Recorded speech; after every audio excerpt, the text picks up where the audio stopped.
Komisi Komunikasi Sosial Keuskupan Agung Jakarta mempersembahkan Oase Rohani Katolik yang dibawakan oleh para imam yang berkarya di Keuskupan Agung Jakarta. Selamat mendengarkan.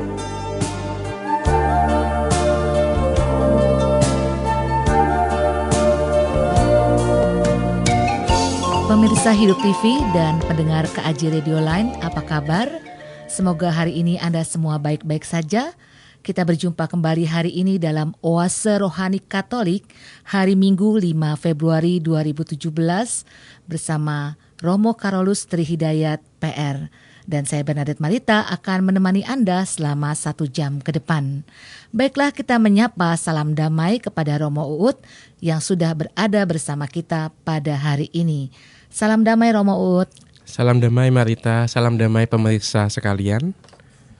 Iya, baiklah pendengar yang terkasih, kita akan awali jumpa kita dengan doa yang akan dipimpin oleh Romo Uut. Marilah kita bersatu dalam doa. Dalam nama Bapa dan Putra dan Roh Kudus. Amin. Amin. Tuhan Allah Bapa kami, syukur untuk hari yang baru ini, hari yang Kau percayakan kepada kami, untuk kami isi mendengarkan sabda-Mu dan menjadi pelaksana firman. Bukalah hati dan budi kami, agar kami mampu mendengarkan firman-Mu dan diubah, sehingga kami menjadi makhluk yang baru, yang bersedia menjadi garam dan terang bagi sesama, menyelamatkan jiwa dan raga, demi Kristus Tuhan dan pengantara kami. Amin. Amin. Dalam nama Bapa dan Putra dan Roh Kudus. Amin. Amin.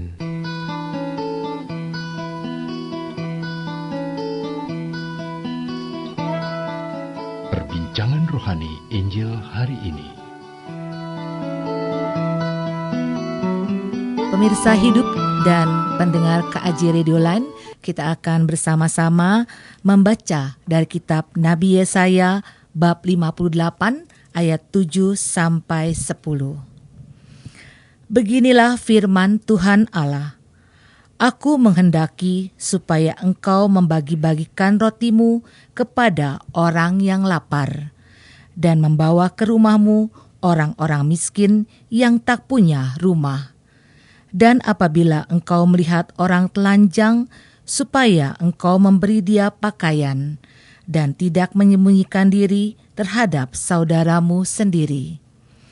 Pada waktu itulah terangmu akan merekah laksana fajar, dan luka-lukamu akan pulih dengan segera. Kebenaran menjadi barisan di depanmu, dan kemuliaan Tuhan menjadi pengiringmu. Pada waktu itulah engkau akan memanggil Tuhan, dan Ia akan menjawab. Engkau akan berteriak minta tolong, dan Ia akan berkata, "Ini aku."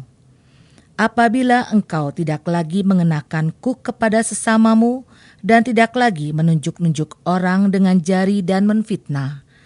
Apabila engkau menyerahkan kepada orang lapar apa yang kau inginkan sendiri, dan memuaskan hati orang yang tertindas, maka terangmu akan terbit dalam gelap, dan kegelapanmu akan seperti rembang tengah hari.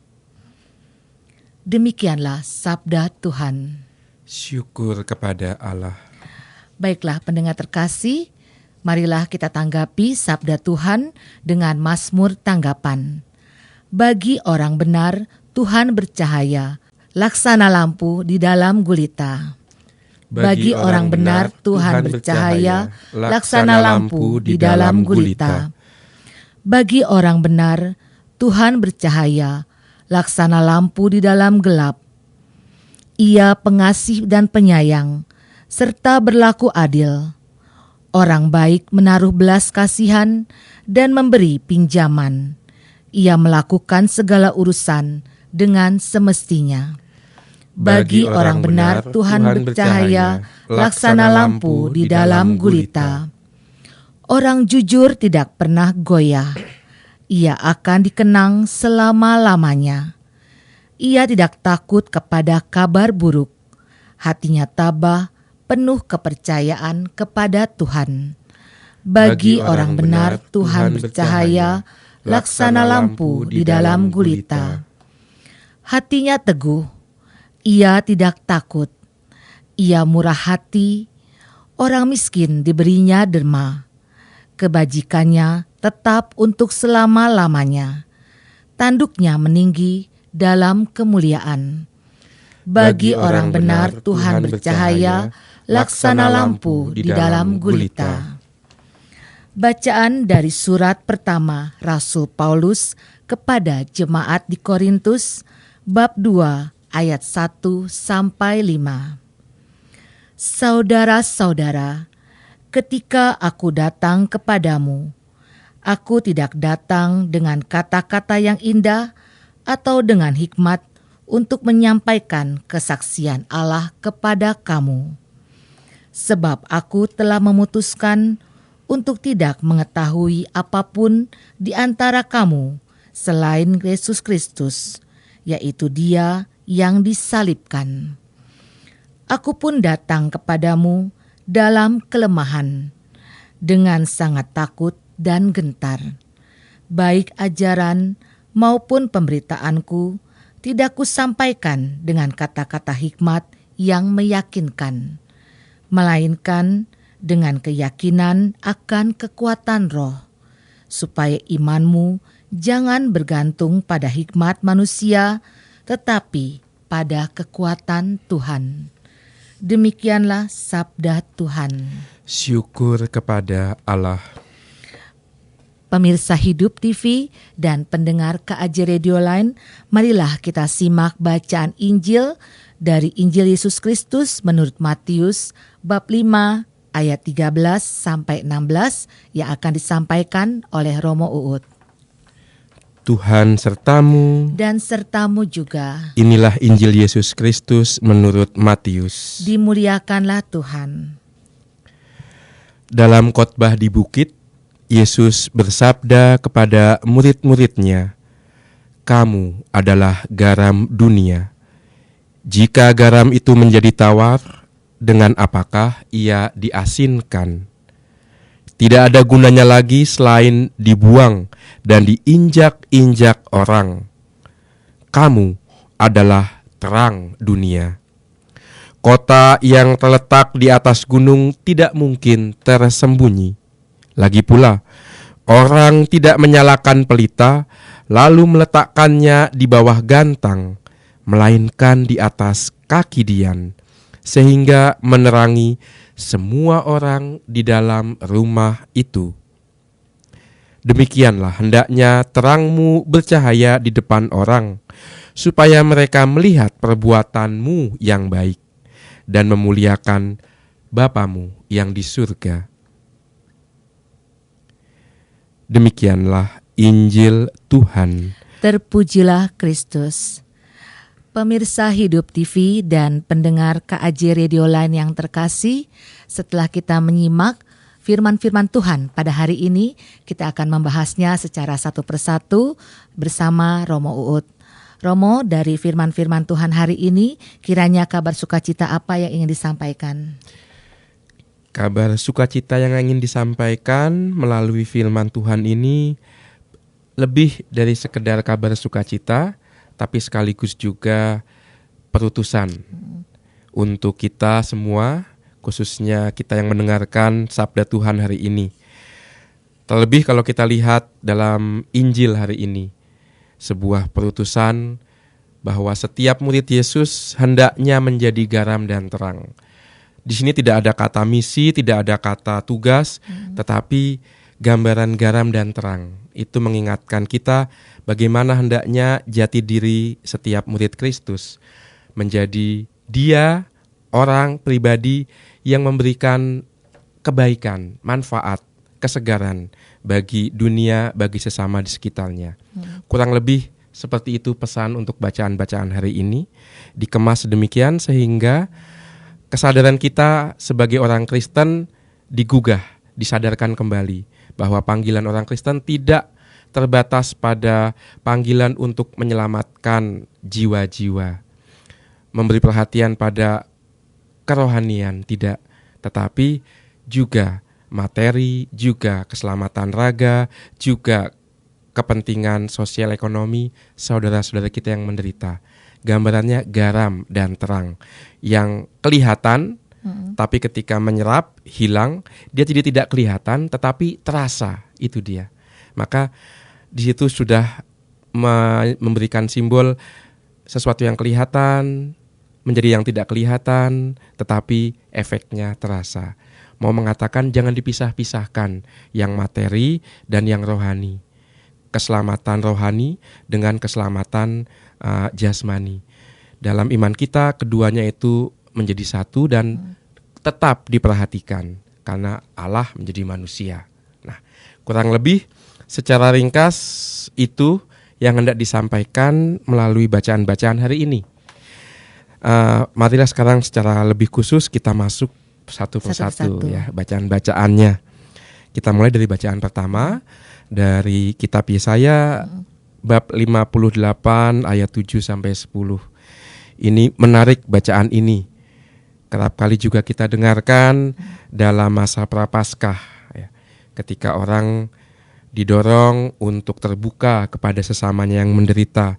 Artinya pertobatan tidak sekedar masalah pribadi. Masalah pribadi yang berhubungan dengan batin selesai, tidak. Pertobatan menyangkut seluruh jati diri manusia sebagai makhluk yang berjiwa, yang beraga, dan yang bersosial. Maka di sini kita dengarkan bagaimana Allah menjawab orang beriman ketika orang beriman itu juga menjawab kebutuhan sesamanya. Ketika orang beriman itu tidak lari, tidak bersembunyi di hadapan mereka yang membutuhkan. Nah, ini penting karena dalam sejarah kerap kali orang jatuh pada sebuah jebakan. Artinya begini, orang kerap kali mempertentangkan antara Tuhan dengan ciptaan. Entah itu ciptaannya dalam arti dunia semesta, entah ciptaannya itu dalam arti manusia. Karena pada zaman-zaman sebelumnya ada sebuah upaya untuk membuktikan keberadaan Tuhan. Yang pertama mengatakan Tuhan ada karena lihatlah ciptaannya. Ciptaan begitu indah, begitu teratur. Masa di balik ciptaan yang teratur ini tidak ada Tuhan yang mengatur? Di balik semua yang indah, yang serba teratur, pasti ada pencipta dan pengaturnya. Dan orang menyebut si pengatur itu Tuhan. Tetapi masalahnya adalah dengan membandingkan si pengatur dan yang diatur, pencipta dan yang dicipta, ada bahaya lalu orang memisahkan itu. Bahwa yang dicipta itu tidak bisa sampai kepada si pencipta dan si pencipta nggak mungkin berhidup bersatu dengan yang diciptakan. Harus ada pemisahan di sini. Nggak mungkin yang menciptakan, yang mengatur alam semesta kok ya masuk dalam ciptaannya, kok jadi ciptaannya dan ikut aturan yang dia buat sendiri. Itu secara nalar sulit dipahamin. Padahal itu yang terjadi dalam iman kita. Jadi pandangan yang mencoba membuktikan keberadaan Tuhan melalui hukum-hukum alam dan ciptaan itu ada benarnya, tetapi kurang sempurna. Karena membawa orang lalu memisahkan antara yang materi sebagai ciptaan dan Tuhan yang menciptakan. Lalu ada yang mengatakan, oh Tuhan dikenal juga melalui batin manusia. Oke, ini memang benar karena Allah memang mengatakan nurani manusia adalah bait Allahnya, baitnya, tempat tinggalnya. Tetapi perlu diingat, jangan sampai keyakinan seperti ini lalu memisahkan antara dunia batin dan dunia luar. Hati-hati di situ. Perkara relasi dengan Tuhan bukan sekedar perkara perasaan. Aku merasa disentuh Tuhan, aku merasa dijamah, aku merasa dihibur. Tidak, kehidupan rohani jauh lebih luas dari itu. Kehidupan rohani juga menyangkut raga kita. Bukankah Santo Paulus sendiri mengatakan, perhatikanlah bagaimana engkau menggunakan tubuhmu. Karena dalam tubuhmu, di situ ada roh Allah sendiri yang diam di sana. Itu dia. Maka iman kita mengundang kita untuk menjadi manusia yang integral, yang utuh, jiwa dan raga. Dan juga itu yang membawa kita sampai pada perhatian pada jiwa raga sesama. Kalau kita hanya memperhatikan batin, ya sudah, selesai berdoa, mengambil air tanda salib di gereja, nerima komuni suci atau baca kitab suci di rumah, selesai. Kalau itu keselamatan perkaranya hanya batin. Tetapi bukan itu yang diwartakan oleh Tuhan melalui Nabi Yesaya. Dengan tegas dikatakan, Aku menghendaki supaya engkau membagi-bagikan rotimu kepada orang yang lapar, memberikan pakaian kepada orang yang telanjang. Dan pada waktu itulah terangmu akan merekah laksana fajar. Pada waktu itulah engkau akan memanggil Tuhan, dan Ia akan menjawab. Engkau berteriak minta tolong, dan Ia berkata, ini aku. Maka jawaban Tuhan, ini aku, tidak ditemukan ketika kita sendirian. Ketika kita hanya masuk dengan dalam dunia batin perkara-perkara rohani, kita tidak. Tetapi Tuhan ditemukan juga di dalam karya kita untuk sesama. Ketika kita terbuka untuk sesama yang kelihatan, kita juga akan terbuka untuk Allah yang tidak kelihatan. Kita ingat tulisan Rasul Yohanes, bagaimana mungkin kamu mencintai Allah yang tidak kelihatan kalau engkau tidak memperhatikan sesamamu, saudaramu yang kelihatan. Maka itu yang ingin dikatakan dalam bacaan pertama melalui kitab Nabi Yesaya. Janganlah kita terjebak pada pandangan bahwa hidup rohani sekedar perkara batin, sekedar perkara perasaan. Tidak. Tuhan menghendaki kita justru diperbaharui secara rohani untuk memperbaharui juga dunia dan diri kita seutuhnya dan sesama seutuhnya.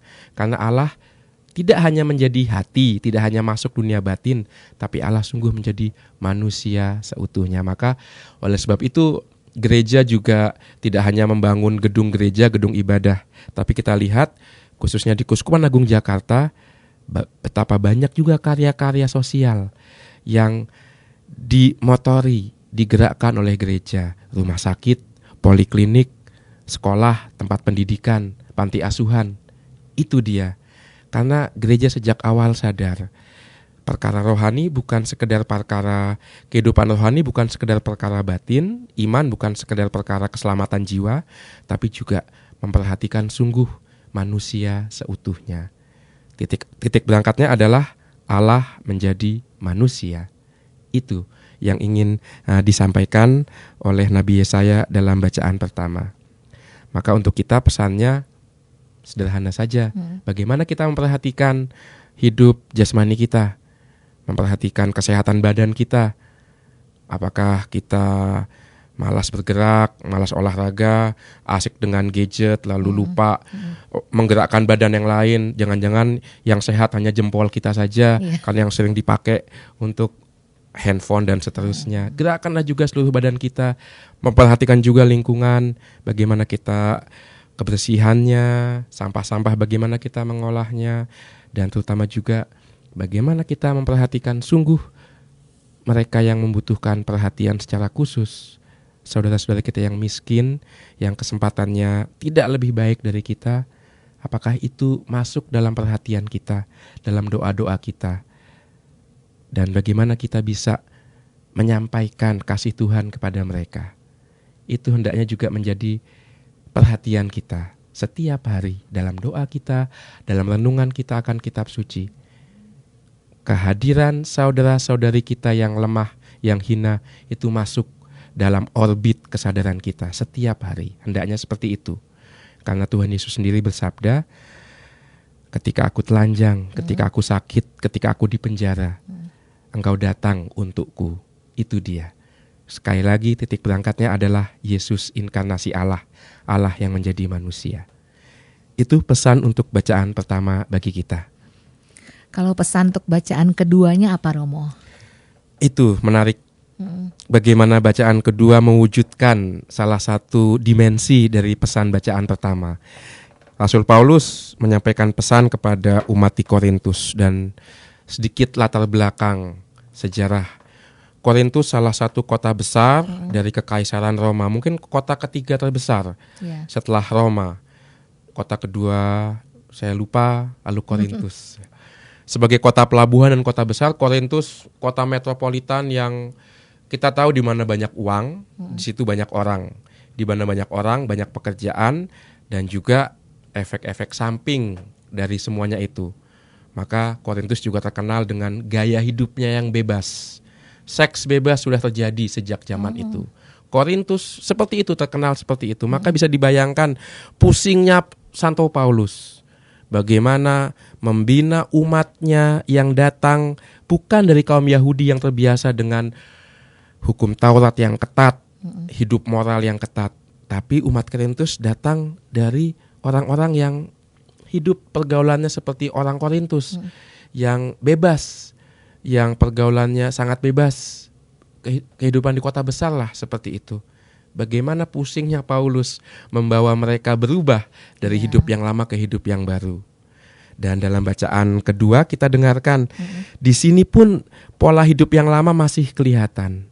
Karena tampaknya di sini umat Korintus itu terbelah. Perpecahan menjadi masalah utama orang Korintus. Kita tahu umat Korintus terpecah belah juga soal makanan. Rasul Paulus menulis kepada umat Korintus mengingatkan, hai kamu, bagaimana kamu menghina perjamuan Tuhan. Karena dalam perjamuan yang kaya itu kekenyangan, yang miskin kelaparan. Itu yang terjadi. Ada perpecahan antara kaya miskin, bukan hanya itu, tapi juga ada perpecahan di antara umat Korintus karena mereka mencari siapa yang lebih terkenal, Paulus atau Apolos. Dan mereka akhirnya terpecah memilih pasangan calon Paulus, istilahnya gitu, atau pasangan calon Apolos. Ya. Terpecah belah karena pandangan hidup mereka masih pandangan hidup di luar iman Kristen, yaitu mencari popularitas. Itu bahayanya. Kalau orang mau populer, mau menjadi nomor satu, ya akhirnya akan perang, pecah belah. Karena orang kalau mau jadi nomor satu, ya tidak ada yang mau jadi nomor dua. Kalau orang mau menjadi, semuanya mau jadi bintang, siapa yang mau jadi bulan? Ya. Padahal kan dalam perkara iman tidak ada nomor satu, nomor dua tidak ada. Yang nomor satu hanya satu, yaitu Kristus. Itu yang dikatakan Paulus. Mengapa kalian mesti terpecah belah? Mengapa kalian mesti mencari pemimpin yang paling hebat? Mengapa kalian mendukung dia yang lebih populer? Bukankah aku datang mewartakan Kristus yang tersalib? Itu dia, Kristus menjadi pusat pewartaan. Bukan si pengkhotbah, bukan si pewarta, bukan romo, bukan pastor paroki, bukan, tapi Kristus yang menjadi pusat. Meskipun Kristus juga nampak dalam pewartaan orang-orang konkret, nyata dalam pribadi, tetapi pribadi itu dalam tanda kutip, ini kesukaannya Bapak Kardinal, setiap orang Kristen itu seperti menjadi tanda kutip keledai yang ditumpangi oleh Yesus, membawa Yesus diperkenalkan memasuki kota Yerusalem. Maka keledai tidak boleh sombong. Keledai harus rendah hati agar hanya Yesus yang dimuliakan. Itu yang dikatakan Paulus dalam suratnya kepada umat Korintus yang baru saja kita dengarkan. Sebab aku telah memutuskan untuk tidak mengetahui apapun di antara kamu selain Yesus Kristus yang disalibkan. Aku pun datang kepadamu dalam kelemahan dengan sangat takut dan gentar. Mengapa Paulus menekankan itu? Karena ada isu, ada hoax, ada fitnah, ada rumor yang mengatakan Paulus takut ke Korintus, makanya dia cuma ngirim surat. Ya. Dia nggak berani ketemu kita langsung. Wah.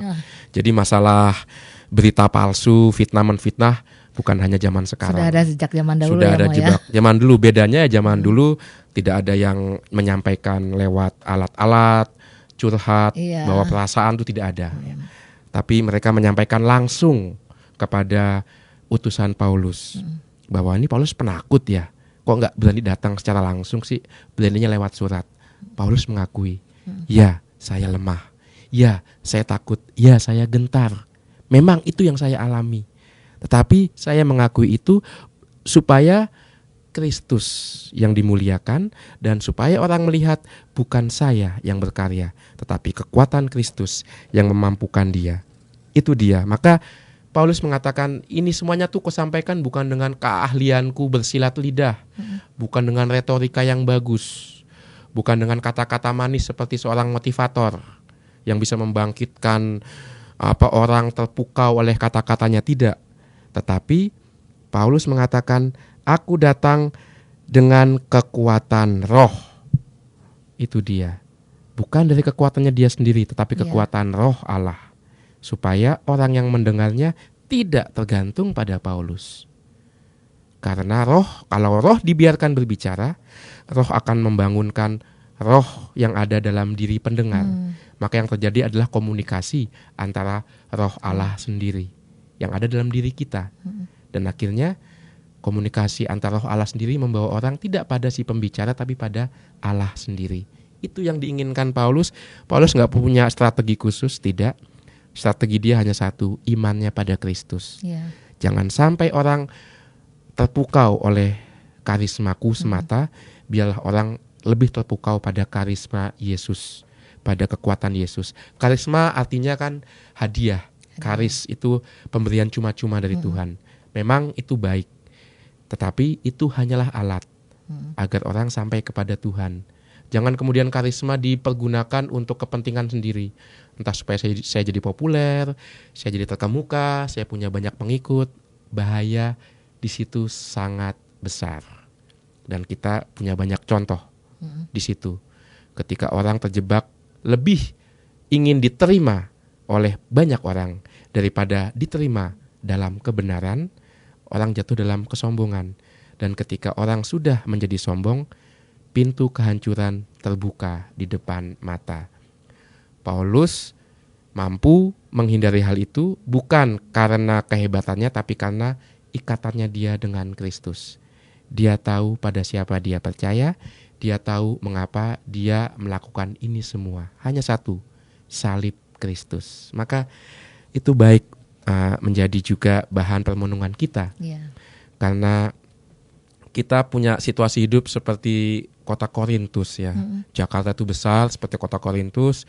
Ada banyak persaingan, banyak kesulitan, harus berjuang hidup. Ada bahaya, persaingan, perjuangan hidup, gesek-menggesek, cari menang, membuat kita lalu juga akhirnya berpikiran seperti dunia ini.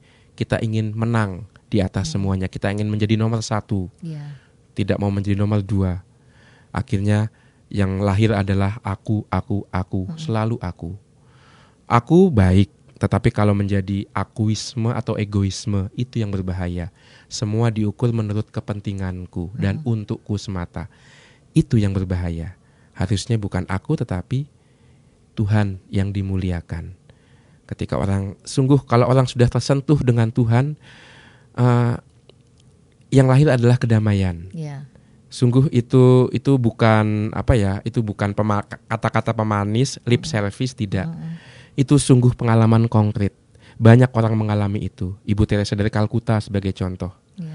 Dia mengalami itu di tengah kesulitannya memandikan orang sakit, membersihkan orang yang akan meninggal, ludahan, fitnahan, caci maki orang-orang yang tidak suka akan karyanya. Tapi lihat wajah Ibu Teresa. Wajahnya tidak persegi, penuh dengan kemarahan dan dendam. Tapi wajahnya itu manis, tetap tersenyum. Bahkan dia menyarankan kerasulan senyum. Dari mana itu datang? Kalau bukan dari Tuhan yang tersalib, yang memberi kekuatan kepada dia. Maka sungguh kedamaian karena ikatan pribadi dengan Yesus dan membiarkan diri diubah oleh dia, itu sungguh membawa kedamaian, dan kedamaian yang sejati seperti itu menular. Jadi bukan cuma fitnah yang menular, kebaikan juga menular. Maka Marita dan pemirsa sekalian, tularkan itu kedamaian dari Tuhan. Jangan tularkan berita bohong. Tularkan kebaikan dari Tuhan. Itu kurang lebih seperti itu bacaan kedua. Iya, terima kasih Romo Ut. Baiklah para pemirsa hidup dan pendengar KJ Radio lain yang terkasih, kita hentikan dulu bagian pertama ini. Kita resapkan dari dalam hati sanubari apa yang sudah disampaikan oleh Romo Ut untuk kita sambil kita menyimak sebuah lagu.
selalu.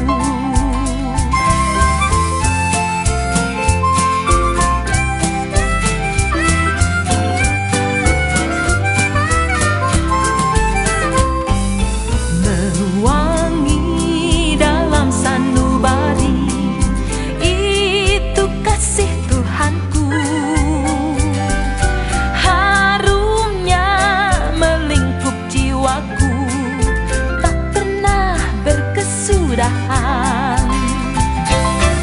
Tuhanku adalah gembalaku, takkan kekurangan aku.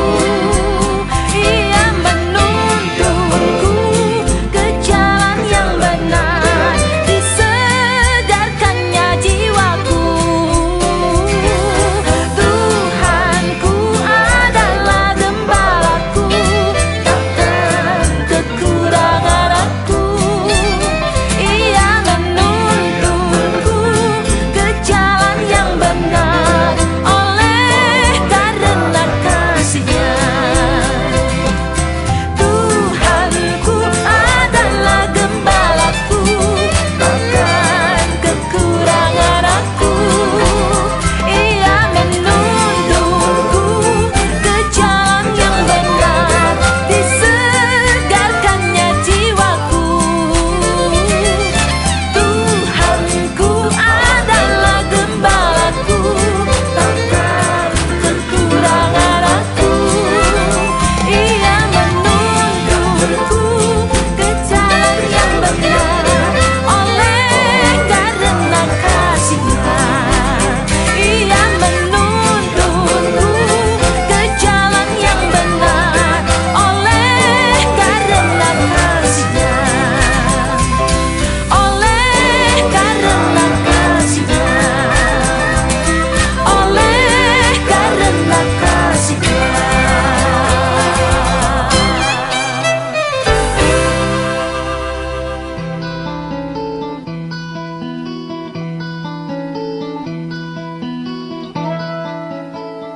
Dialog Iman Katolik.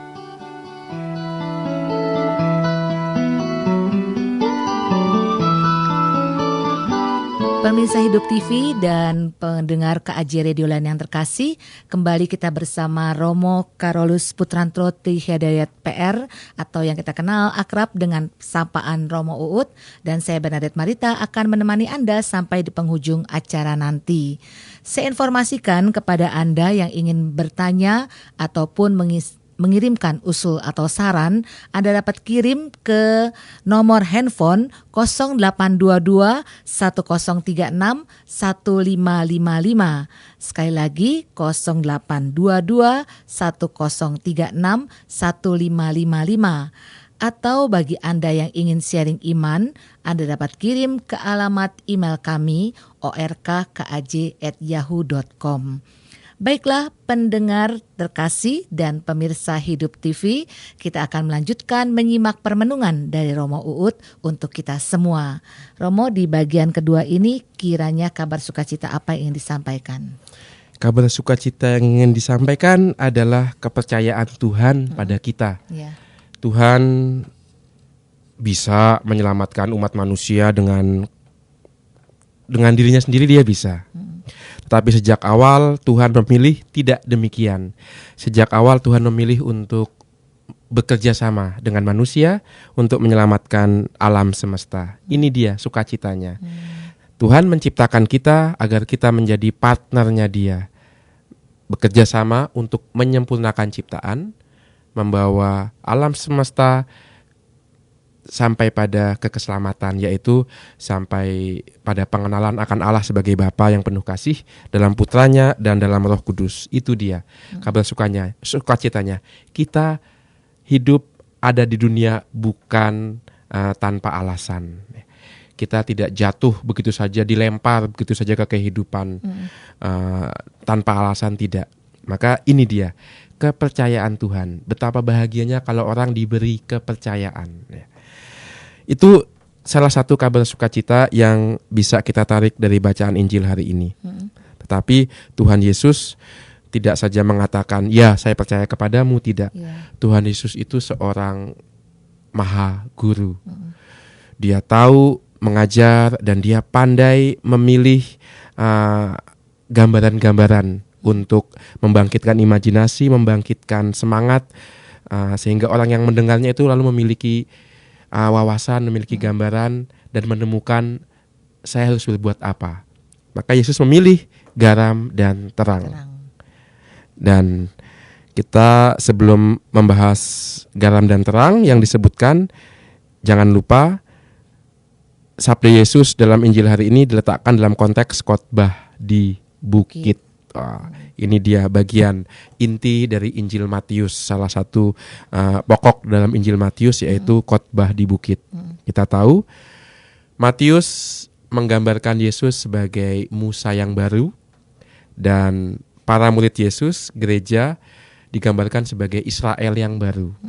Maka dengan khotbah di bukit, Yesus ingin mengatakan, Matius ingin mengatakan bahwa Yesus sedang menghimpun Israel yang baru untuk dibawa olehnya dalam perjalanan panjang melewati padang gurun menuju tanah terjanji, yang bukan lagi tanah di dunia ini, tapi tanah terjanji adalah tempat kediaman Bapa, di mana ada banyak tempat di sana. Itu dia, gambarnya seperti itu. Jadi seperti Musa dulu memimpin bangsa Israel keluar dari perbudakan Mesir dengan memberikan 10 perintah Allah di atas bukit. Yesus juga seperti itu sekarang. Di atas bukit Yesus memberikan perintah yang baru kepada Israel yang baru untuk bebas dari perbudakan dosa sampai ke tanah terjanji di surga. Seperti itu gambarannya. Tapi sekali lagi, walaupun kita mempunyai tujuan tanah terjanji di surga, bukan berarti kita melupakan perkara-perkara dunia. Kita ingat bacaan pertama tadi, Nabi Yesaya. Jangan hanya karena kita punya tujuan di surga lalu kita tidak berbuat apa-apa. Tidak. Kita harus menyempurnakan juga ciptaan ini, jiwa dan raga. Tidak hanya perkara batin, tapi perkara menolong sesama yang menderita. Itu kan pesannya. Maka konteksnya seperti itu. Maka Yesus juga memberikan 2 gambaran yang ingin menegaskan kembali bahwa tujuan perjalanan hidup kita yaitu surga, tidak berarti kita meninggalkan tugas kita di dunia, karya dan pelayanan kita di dunia. Maka gambarannya adalah garam dunia, ya, dan terang dunia. Jadi kita punya tugas di dunia, walaupun tujuan kita ke surga, tapi ingat, selama hidup kita di dunia, kita punya tugas, yaitu sebagai garam dunia, bukan garam surga. Atau terang dunia, bukan terang surga, karena di surga gak butuh apa-apa lagi. Terangnya sudah ada, garamnya sudah ada. Itu dia. Dan sekarang kita lihat garam dan terang. 2 benda yang mempunyai banyak kegunaan untuk hidup manusia. Mungkin dalam kebudayaan manusia, garam dan terang ini 2 hal yang dapat dibilang pokok untuk kehidupan manusia. Ya. Marita sebagai ibu rumah tangga tentu tahu fungsinya garam di dapur. Ya. Untuk adakah masakan yang mengasinkan sayuran? Selain mengasinkan sayuran, fungsinya apa lagi? Sebagai penyedap masakan. Ya. Apakah kita bisa buat sambal tanpa garam? Tidak bisa, Romo. Nggak bisa, ya, walaupun harga cabai selangit, garam nggak naik-naik harganya. Karena kita begitu punya banyak garam. Dan lihat begitu vitalnya garam, sehingga tidak saja di dapur, tapi garam juga berfungsi untuk banyak hal lain. Tadi dalam ngobrol-ngobrol sempat terucap, garam itu juga penting ketika kita camping. Disebarkan di sekeliling tenda ya, Mo, ya. Supaya ular lintah nggak berani lewat. Atau juga untuk obat sariawan katanya ditaburi garam asin. Sobat sakit gigi, Mo. Untuk sakit gigi juga. Ya. Dan garam juga berfungsi untuk membunuh kuman juga katanya bisa. Membunuh bakteri, membunuh segala hal yang berbahaya untuk hidup manusia. Garam juga punya fungsi seperti itu. Dan kita lihat dalam tradisi Romawi kuno dulu, ketika mereka berhasil memusnahkan, meruntuhkan, menghancur, luluh lantakkan kota Kartago di Afrika Utara, mereka menaburkan garam di atas puing-puingnya. Artinya apa? Dari atas tanah ini tidak boleh muncul lagi kebudayaan. Tidak ada lagi masyarakat, tidak ada lagi manusia yang hidup.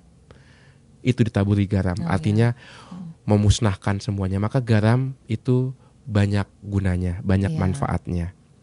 Dan mengawetkan tentu saja garam ya. Ada ikan asin ya. Ikan asin tuh awet karena garam. Itu dia. Maka menjadi garam dunia kita tahu sendiri artinya apa. Berikanlah yang baik. Hindarkanlah orang dari bahaya. Seperti halnya garam ditaburi di sekitar tenda. Sembuhkanlah orang yang terluka. Seperti halnya garam dipakai untuk obat sariawan. Dan juga buatlah orang itu merasa nikmat, merasa bahagia, merasa damai hidupnya di dunia. Seperti garam yang ada di sayuran. Maka garam komplit. Seperti juga kita dipanggil menjadi komplit untuk sesama. Susah lama menjadi orang sempurna. Kalau kita bayangkan secara manusiawi memang susah. Tetapi apa yang tidak mungkin di mata manusia, mungkin di mata Allah. Ketika kita terbuka untuk Tuhan sungguh dalam hati kita, tanpa kita sadari, kita akan berubah di situ. Pelan-pelan kita akan punya kerinduan untuk membuat orang itu semakin dekat dengan Tuhan. Pelan-pelan kita ingin membawa semakin banyak orang baik yang Kristen maupun non-Kristen untuk mengenal Allah sebagai Bapa. Tidak perlu dibaptis, biarlah mereka ada dalam agamanya, dalam imannya. Yang penting mereka tahu Tuhan yang mereka sembah itu mengasihi mereka.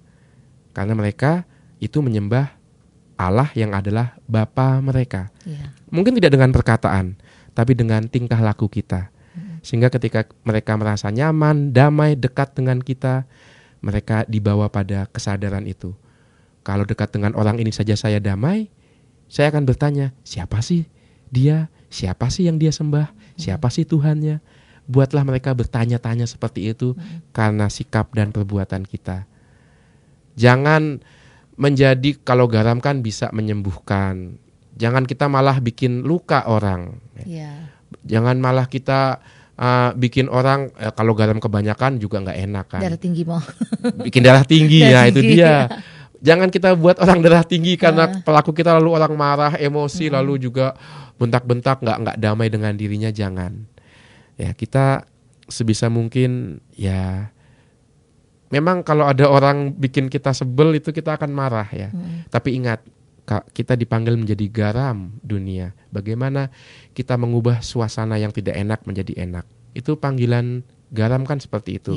Menciptakan yang hambar, yang tidak enak menjadi enak. Panggilan setiap murid Kristus seperti itu. Menciptakan suasana yang hambar, suasana yang gak enak. Itu dibuat jadi enak, bukannya ditambah lebih parah. Ketika orang ada saling menuduh, menfitnah, lalu kita malah, iya benar tuh dia salah. Wah, kita malah nambah-nambahin. Enggak, kita ubah lebih enak. Kita cari jalan keluarnya.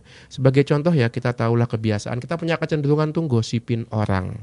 Ngomongin dia yang tidak hadir.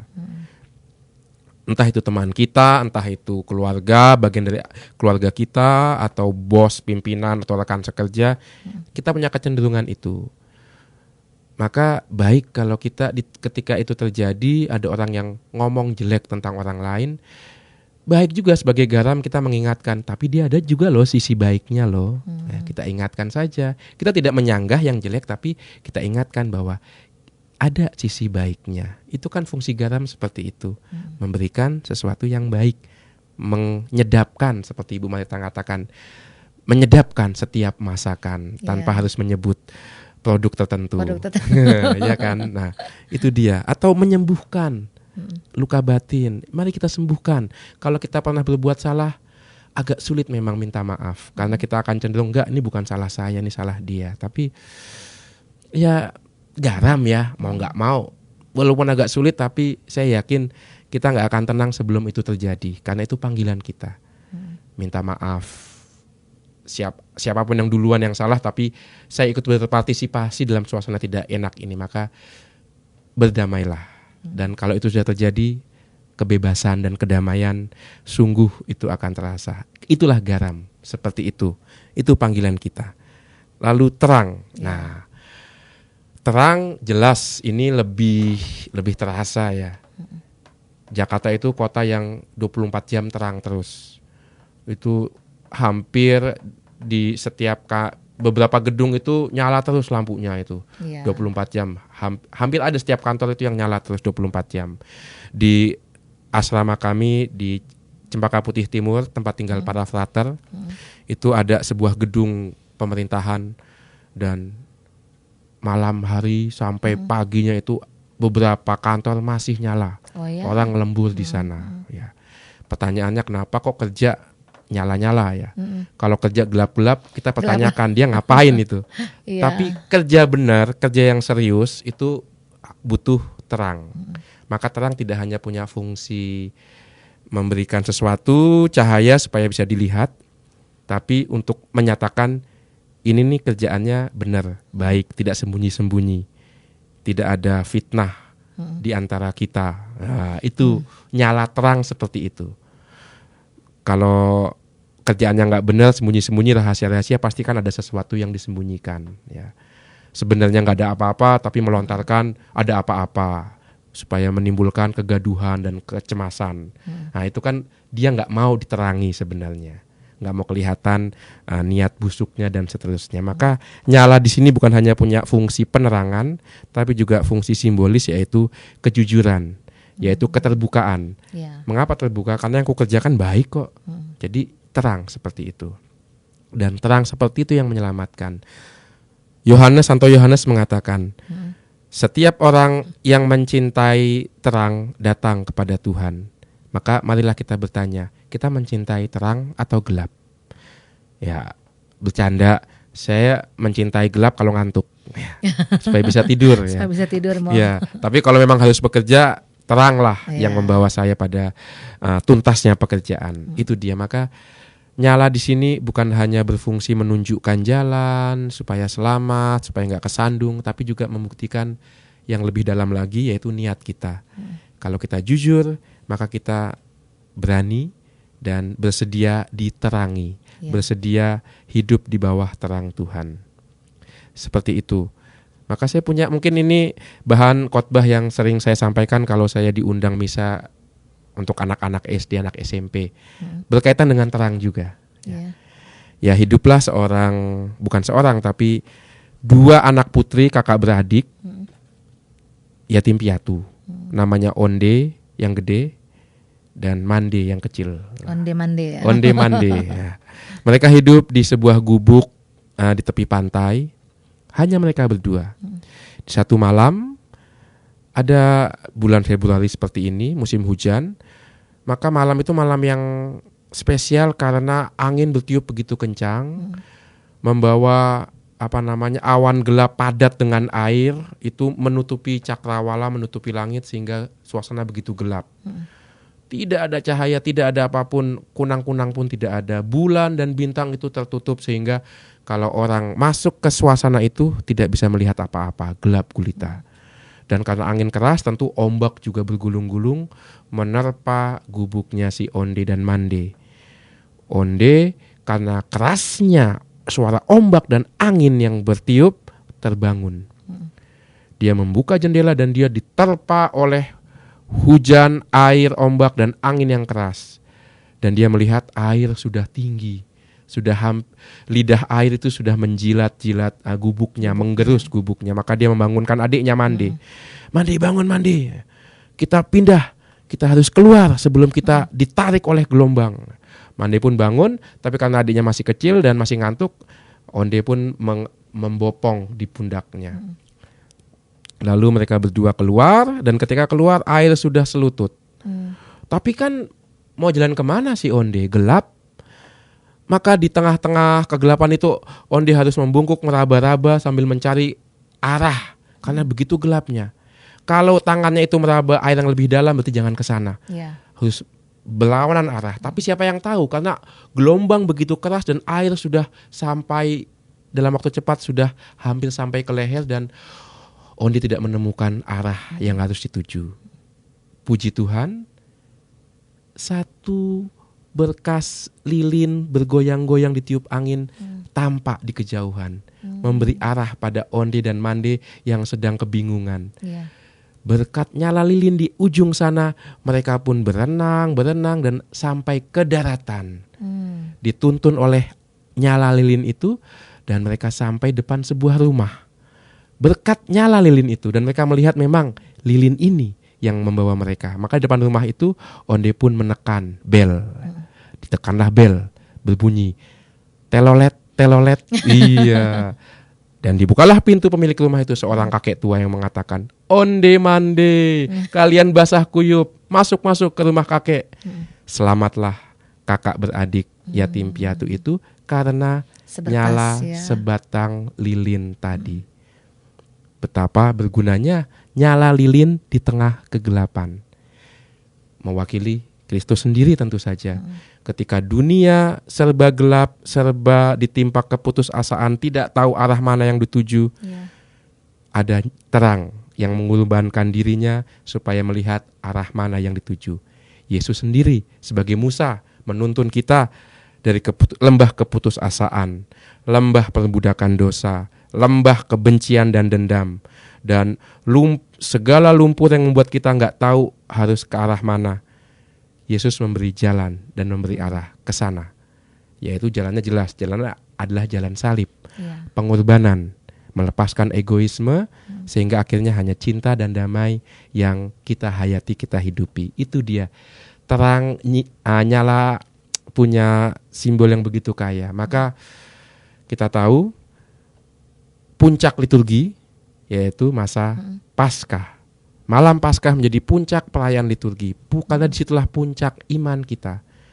Dan kita tahu ketika lilin Paskah itu digiring masuk ke dalam gereja, nyanyian yang kita kidungkan bersama, Kristus cahaya dunia. Itu dia, Kristus cahaya dunia. Kristus membawa arah dan tujuan hidup bagi kita sampai pada keselamatan.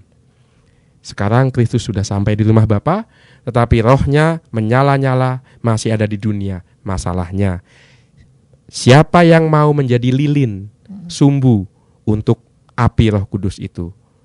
Siapa kalau bukan kita yang sudah mengenal Yesus? Maka sediakanlah diri kita menjadi sumbu lilin di mana Roh Yesus sendiri bisa hinggap di sana, bergoyang-goyang, menari, memberi nyala, arah bagi orang yang butuh arah, butuh terang, agar sampai ke depan rumah Bapa, yang tentu belnya tidak berbunyi telolet. Ya.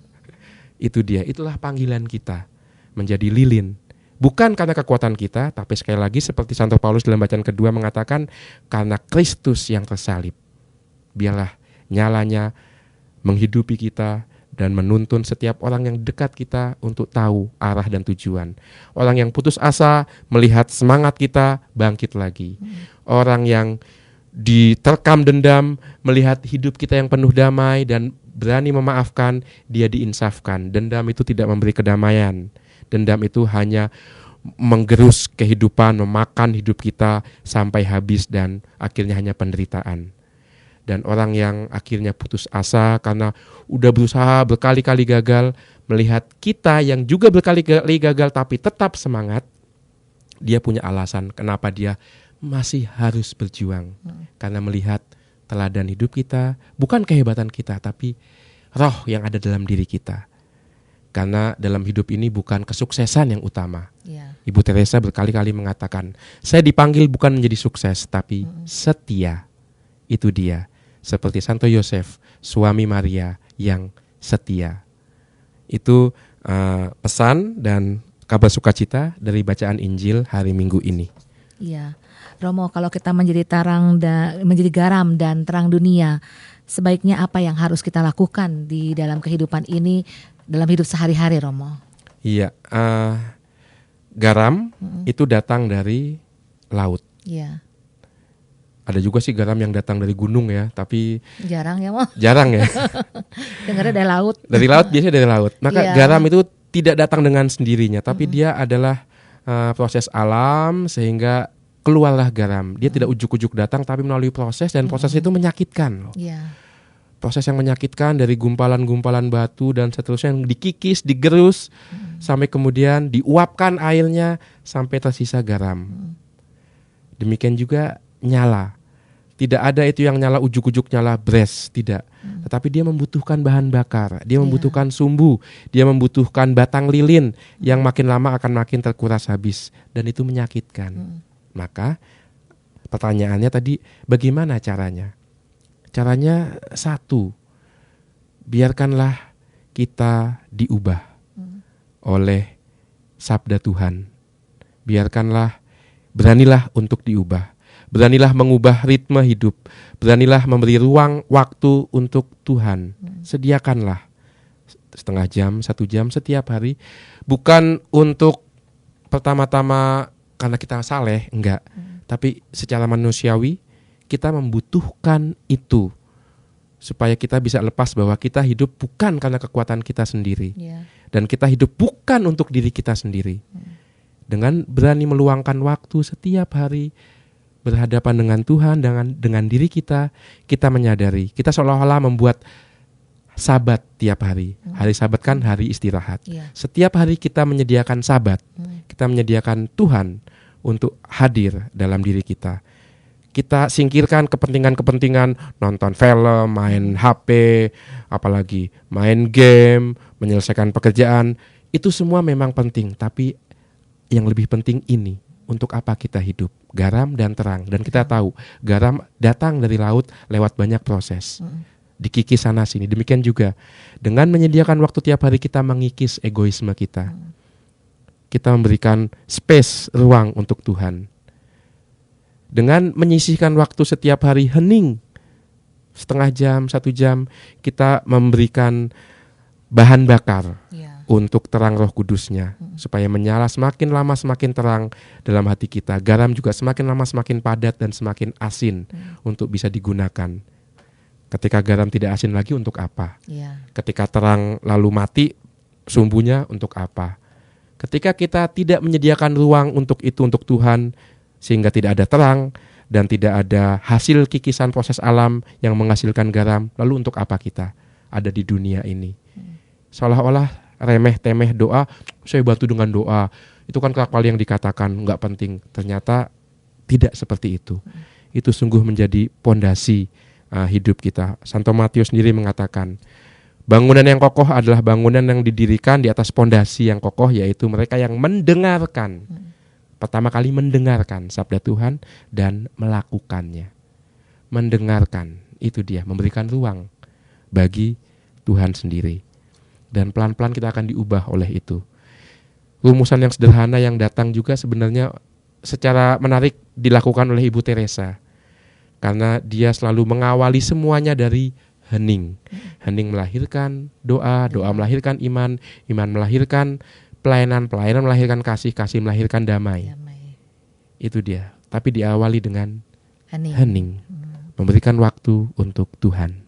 Ya, itu yang bisa kita buat. Ya, terima kasih Romo. Baiklah para pendengar yang terkasih, pemirsa Hidup TV, semoga kita bisa menjadi garam dan terang dunia. Baiklah, dengan demikian kita harus menghentikan acara kita Oase Rohani Katolik hari Minggu 5 Februari 2017. Maka Romo Karolus Putranto Trihidayat PR dan saya Bernadette Marita harus undur diri dari ruang dengar Anda. Kami mengucapkan salam damai, tetap semangat dan tersenyum. Kita tutup jumpa kita dengan sebuah doa dan berkat dari Tuhan melalui Romo Uut. Marilah kita bersatu dalam doa. Allah Bapa kami, syukur atas firman-Mu yang menguatkan dan memberikan arah hidup kami, untuk apa dan kemana kami mesti melangkah. Jadikanlah kami ya Tuhan garam dan terang-Mu bagi sesama, bagi mereka terutama yang membutuhkan kehadiran-Mu. Demi Kristus, Tuhan dan pengantara kami. Amin. Tuhan sertamu. Dan sertamu juga. Semoga kita semua, keluarga kita, dan niat baik yang Tuhan tanamkan dalam diri kita senantiasa mendapatkan bimbingan, perlindungan, dan berkat yang melimpah dari Allah yang Maha Kuasa, dalam nama Bapa dan Putra dan Roh Kudus. Amin.